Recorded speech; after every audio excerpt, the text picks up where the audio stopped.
উনি ওয়াশরুম থেকে বের হয়ে ল্যাপটপ নিয়ে বসলেন। ইউজাল আমার দিকে ফিরেও তাকালেন না। আমি উনার সামনে গিয়ে দাঁড়ালাম। এবার উনি ভ্রু কুঁচকে আমার দিকে তাকালেন। দাড়ি, হোয়াট?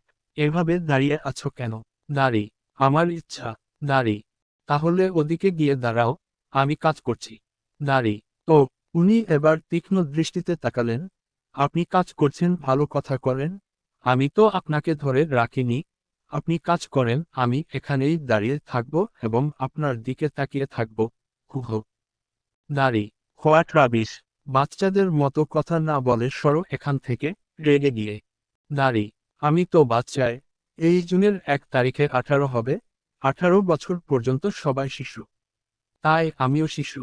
দাড়ি, বলেই চট করে উনার কোলে বসে গেলাম। হঠাৎ করে যে আমার কি হলো বুঝতে পারছি না। আমার এমন আচরণের কারণ আমি নিজেও খুঁজে পাচ্ছি না। শুভ্র প্রথমে ভ্যাবাচ্যাকা খেয়ে গেলেন। বিষয়টি বুঝতে পেরেই রাগী চোখে আমার দিকে তাকালেন। দাড়ি, আরে এভাবে তাকান কেন? জানেন না শিশুদের কোলে নিতে হয়? বলেই উনার গলা জড়িয়ে ধরলাম। দাড়ি, স্ট্যান্ড আপ! চিৎকার করে আই সে স্ট্যান্ড আপ ডেমের। ভয়ে আমি কেঁপে উঠলাম, কিন্তু নড়লাম না। মা বলে, যদি ভয় পাও তো ভয়কে ভয় পাওয়ানোর চেষ্টা করবে। হয়তো সে ভয় পাবে না, কিন্তু কনফিউজডও অবশ্যই হবে। আর সেটাই বেস্ট সুযোগ নিজেকে বাঁচানোর। আমিও সেই ট্রিক ইউজ করলাম। দাড়ি, চুপ! একদম চুপ! চেঁচাবেন না একদম। চিৎকার করে, আপনার কি মনে হয় আমি আপনার সাথে রোমান্স করতে এসেছি? বয়েই গেছে, আপনার মতো আনরোমান্টিক পার্সনের সাথে রোমান্স করার চেয়ে কচু গাছের সাথে রোমান্স করা ভালো। হুহ। দাড়ি, বুঝতে পারলাম উনি ভড়কে গেছেন। আমার কথার ধরন হঠাৎ পাল্টে যাওয়ায় উনি একটু কনফিউজড। এই সুযোগে ঝট করে উনার কোল থেকে উঠে গেলাম। উনার সামনে কোমরে হাত দিয়ে দাঁড়ালাম। দাড়ি, তহ কোচিং কি করেছেন? দাড়ি, আমি এভাবে প্রসঙ্গ পাল্টাতেই উনি এবার আরো অবাক হলেন।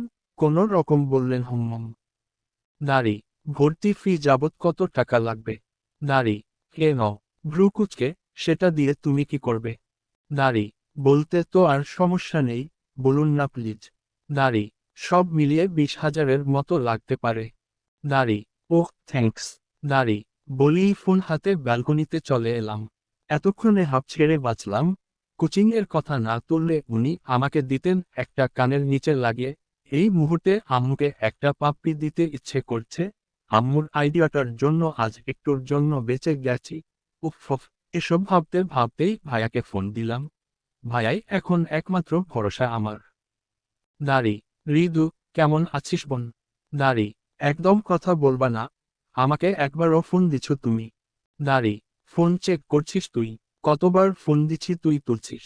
দাড়ি, না মনে আসলে কি বলবো বুঝতে পারছি না। ভাইয়া ন্যাকা কান্না করে। দাড়ি, কি হয়েছে? কাঁদিস কেন? চিন্তিত হয়ে। দাড়ি, আমার ল্যাপটপ লাগবে। উনি কিনে দিতে চাইছিল, বাট আমি উনার থেকে নিব না।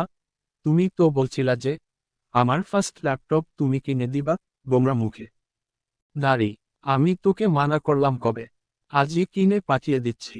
দাড়ি, এই না। না। দাড়ি, কি হলো? অবাক হয়ে। দাড়ি, না মানে বলছিলাম কি, তুমি টাকা পাঠিয়ে দাও, আমি নিজের পছন্দ মতো কিনে নিব। দাড়ি, কিন্তু। দাড়ি, কোনো কিন্তু না। প্লিজ ভাইয়া, নয়তো দরকার নেই। হুহ। দাড়ি, আচ্ছা বাবা, আমি তোকে টাকা পাঠিয়ে দিচ্ছি, তুই কিনে নে। আপাতত বেশি টাকা নেই আমার হাতে। 7,000 পাঠাচ্ছি বোন। মন খারাপ করে। দাড়ি, আমারও মনটা খারাপ হয়ে গেল। বাবা রিটায়ার নিয়েছেন, ভাইয়ার টাকায় সংসার চলে। এতগুলো টাকা দিতে গিয়ে নিশ্চয় মাসের খরচের টানাটানি পড়বে। নিজেকে কেমন অসহায় লাগছে। দাড়ি, ভাইয়া, আমার এত লাগবে না। ল্যাপটপ তো ল্যাপটপই, তুমি আমাকে 35,000 টাকায় পাঠিয়ে দাও, হতেই হয়ে যাবে। দাড়ি, কি যে বলিস, একদম না। আমি তোকে। দাড়ি, না। না। না, আমি যা বলছি তাই হবে, নয়তো আমার চাই না। দাড়ি, এত জেদি কেন তুই? আচ্ছা ঠিক আছে। দাড়ি, সো সুইট বুইরা। দাড়ি, ভালো থাকিস বুড়িটা, নিজের খেয়াল রাখিস। দাড়ি, হুমম, তুমিও। দাড়ি, দাড়ি, ভাইয়ার সাথে কথা বলে পিছে ঘুরতেই দেখলাম শুভ্র দাঁড়িয়ে আছেন। আমি তাকাতেই বলে উঠলেন। দাড়ি, ল্যাপটপ চাই আমাকে বললেই তো হতো। ভাইয়াকে ডিস্টার্ব করার কি দরকার ছিল? দাঁড়ি, আমার ভাইয়া আমাকে কখনো ডিস্টার্ব বলে মনে করে না। এনিওয়ে, আজ আমাকে কোচিংয়ে অ্যাডমিট করতে যাবেন নাকি? দাঁড়ি, ডিস্টার্ব ফিল না করলেও তুমি আর এখন ওনার রেসপন্সিবিলিটি নও। আর হ্যাঁ, বিকালে তোমাকে নিয়ে যাব কোচিংয়ে, তৈরি থেকো। দাঁড়ি, ওহ, তাহলে বের হওয়ার আগে মনে করে আমার থেকে ভর্তি ফিটা নিয়ে নিয়েন প্লিজ। সবার সামনে আমি পে করলে ব্যাপারটা খারাপ দেখায়।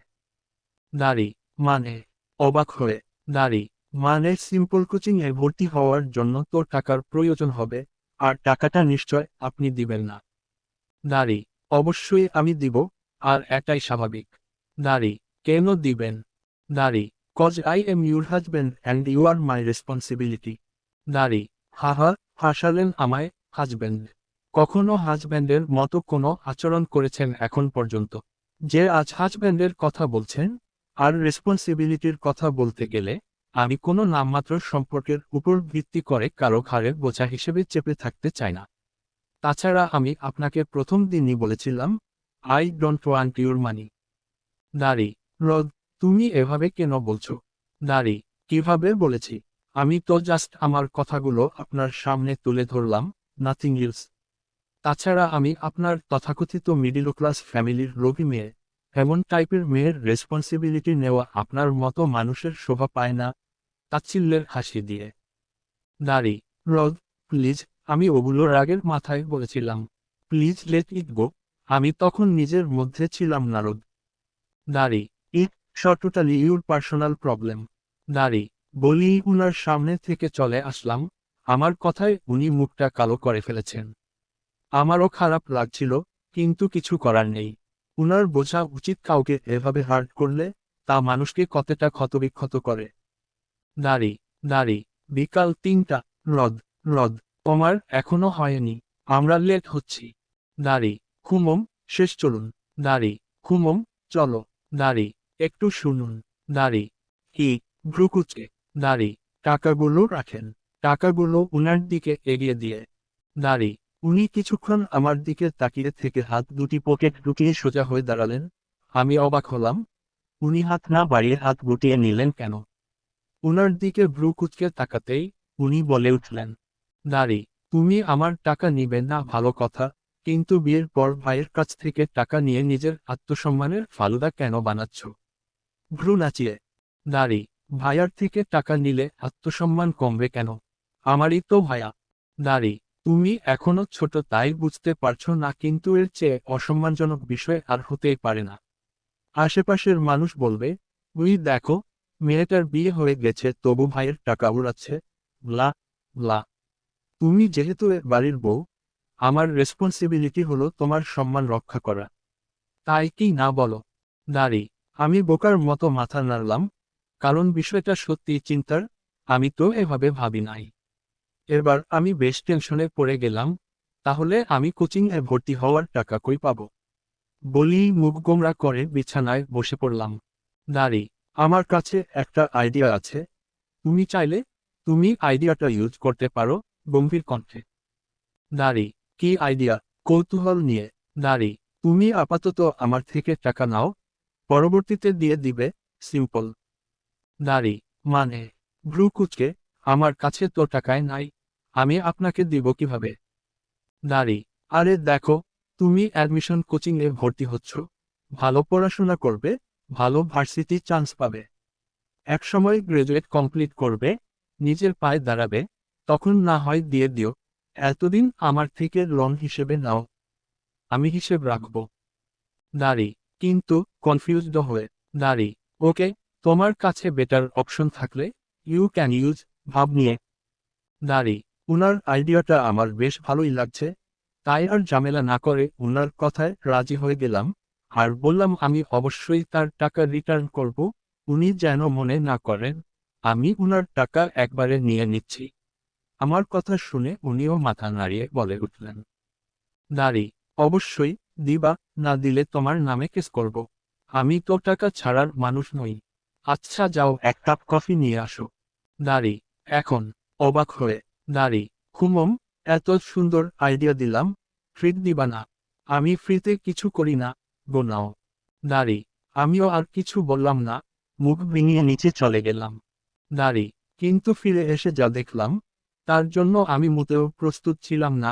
যে শুভ্র মুচকি হাসতেও ঠোঁটের কাছ থেকে ট্যাক্স নেয়, সেই শুভ্র বিছানায় শুয়ে রীতিমতো গড়াগড়ি খাচ্ছেন আর পেট চেপে ধরে হাসছেন। উনাকে দেখে মনে হচ্ছে হাসির চোটে উনার পেটে রীতিমতো ব্যথা শুরু হয়ে গেছে, কিন্তু উনার হাসি থামছে না। আমার জানা মতে হাসির মতো তো কিছুই হয়নি, তাহলে উনি এভাবে হাসছেন কেন? হঠাৎ করে এমন কি হলো যার জন্য হাসতে হাসতে শহীদ হয়ে যেতে হবে? নীলিমার ভূত সত্যি সত্যি ঘাড়ে চাপে নিত। ভয়ে চিৎকার করা মুখ আমার দোয়া যে এত তাড়াতাড়ি গ্রেন্ডেড হয়, তা তো জানা ছিল না। দাঁড়ি, দাঁড়ি, দাঁড়ি, এই আপনি এভাবে হাসছেন কেন? সন্দেহ নিয়ে। দাঁড়ি, কই হাসছি না তো। হাসতে হাসতে উঠে দাঁড়িয়ে। দাঁড়ি, হাসছেন না মানে? কই হাসছি না তো। এই কথাটাও আপনি হেসে হেসেই বললেন, তবু বলছেন হাসছেন না। ভ্রুকুচকে। দাঁড়ি, তুমি ভুল দেখেছ, হাসছি না, বলে আবারও হেসে খুন। দাঁড়ি, এই আমাকে আপনার মগা মনে হয় নাকি, যে যা বলবেন তাই বিশ্বাস করব?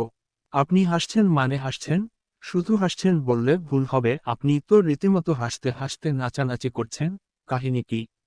ভ্রু নাচিয়ে। দাঁড়ি, উনি এবার আমার নাকটা হালকা টেনে দিয়ে বেরিয়ে গেলেন। যাওয়ার সময় শুধু বললেন, দেরি হচ্ছে, জটপট নিচে আসো। দাঁড়ি উদ্ধৃতি চিহ্ন। আমি তো শোকট হয়ে দাঁড়িয়ে আছি। শুভ্র হাসি হাসি মুখে আমার নাক টেনে দিল। ও মাই গড ডড। দাঁড়ি, আই কান্ট বিলিভ। ইচ্ছা তো করছে নাগিন ডান্স দেই, বাট ইচ্ছাটাকে আপাতত সাইডে রেখে ওনার কথা মতো জটপট নিচে নেমে গেলাম। দাঁড়ি দাঁড়ি, নিচে গিয়ে দেখি উনি গাড়িতে বসে ওয়েট করছেন। আমি একটু অবাক হলাম, কারণ উনি গাড়ি খুব কম ইউজ করেন, অলওয়েজ বাইক দিয়ে চলাচল করে। তাহলে আজ কি হলো? প্রশ্ন চিহ্ন। আমার প্রথম থেকেই কত শখ উনার বাইকে উঠব, কিন্তু কখনো উঠতে পারিনি। ভেবেছিলাম আজ উঠব, কিন্তু জনাব দেখি আগে থেকেই গাড়িতে উঠে বসে আছে। এলো রে। প্রশ্ন চিহ্ন। আমি তোর বাইকে উঠলে কি তোর বাইকের রং জ্বলে যাবে নাকি? হুহ, যত সব। নিজের মনে বিড়বিড় করতে করতে গাড়িতে উঠলাম। আমি গাড়িতে উঠা মাত্রই গাড়ি চলতে শুরু করলেন। দুজনেই চুপচাপ বসে আছি, উনি কিছু বলছেন না, আর আমি বলার সাহস পাচ্ছি না। পেটের মধ্যে কথাগুলো কিলবিল করছে, কিন্তু বলা পর্যন্ত এসে আটকে যাচ্ছে। আমি বারবার উনার দিকে করুণ চোখে তাকাচ্ছি, আর উনি স্ট্রেট বসে গাড়ি চালিয়ে যাচ্ছেন। হঠাৎ করেই উনি বলে উঠলেন, দাঁড়ি, বারবার এভাবে তাকানোর কি আছে? আমায় তো নতুন দেখছো না? বিরক্তি নিয়ে। এভাবে তাকাবে না, মাইন্ড ইট। দাঁড়ি, এবার আমার রাগ লাগছে। আমি উনার দিকে ঘুরে বসে উনার দিকে ড্যাব ড্যাব করে তাকিয়ে রইলাম। এবার বুঝো মজা। চোখে হাসির সাথে মুখে দিত হাসি। দাঁড়ি, কি ব্যাপার এভাবে ড্যাব ড্যাব করে তাকিয়ে আছো কেন? ভ্রু কুঁচকে তাকিয়ে। দাঁড়ি, আমার বিরক্ত লাগছে। সোজা হয়ে সামনের দিকে তাকাও, রাগী চোখে। দাঁড়ি, আজীব পাবলিক। আর রে চোখ আমার, ইচ্ছা আমার, জামাইও আমার। আপনার প্রবলেমটা কি মশাই? ঠোঁট উল্টে। দাঁড়ি, এবার উনি আমার দিকে তীক্ষ্ণ দৃষ্টিতে তাকালেন, কিন্তু আমার তা নিয়ে বিন্দুমাত্র মাথা ব্যথা নেই। আমি আগের মতোই উনার দিকে ড্যাব ড্যাব করে তাকিয়ে আছি। আসলে বিষয়টা খুব উপভোগ করছি। কাউকে বিরক্ত করার মধ্যেও অন্য রকম মজা আছে, যা আমি এই মুহূর্তে বেশ ভালোভাবে পাচ্ছি। দাঁড়ি দাঁড়ি, উনি হঠাৎই গাড়ি থামিয়ে দিলেন। এবার আমি একটু ভড়কে গেলাম। এই রে, উনি আমাকে গাড়ি থেকে নামিয়ে দিবেন না তো? প্রশ্ন চিহ্ন। কিন্তু না, উনি আমাকে নামিয়ে দিলেন না, কিন্তু এর চেয়েও ভয়ঙ্কর কাজ করলেন, যা আমি কখনো আমার চিন্তাতেও আনিনি। দাঁড়ি দাঁড়ি, উনি গাড়ি থামিয়ে আমার দিকে ঝুঁকে পড়লেন। আমি তো রীতিমতো কাঁপছি। কি করতে চলেছেন উনি? এই মুহূর্তে আমার মাথায় একসাথে শতাধিক প্রশ্ন ঘুরে বেড়াচ্ছে। উনার এভাবে কাছে আসায় আমার হার্টবিট হাজার গুণ স্পিডে ছুটছে। উনি আমার ভাবনা, চিন্তা থামিয়ে দিয়ে আমার পুরোনাটা টেনে নিজের হাতে নিয়ে নিলেন। আমি হাঁ হয়ে তাকিয়ে আছি। আগের মতো অসভ্য আচরণ শুরু করে দিয়েছেন উনি। আমি ঠিকই ছিলাম, নীলামার ভূতই চেপেছে উনার ঘাড়ে। কেন যে এমন অদ্ভুত দয়া করেছিলাম, এখন নিজেকেই ভুগতে হচ্ছে। আমি দুই হাত দিয়ে নিজেকে ঢাকার চেষ্টা করতে করতে বললাম, দাঁড়ি, কি করছেন এসব? অসভ্যর মতো আচরণ করছেন কেন? আমার ওড়না দিন বলছি। কাঁদো কাঁদো কণ্ঠে। দাঁড়ি, আজীব, অসভ্যর কি আছে? হাত মার, ইচ্ছা আমার, বউ আমার আর বউয়ের ওড়নাটাও আমার, তোমার কি সমস্যা হচ্ছে বুঝলাম না।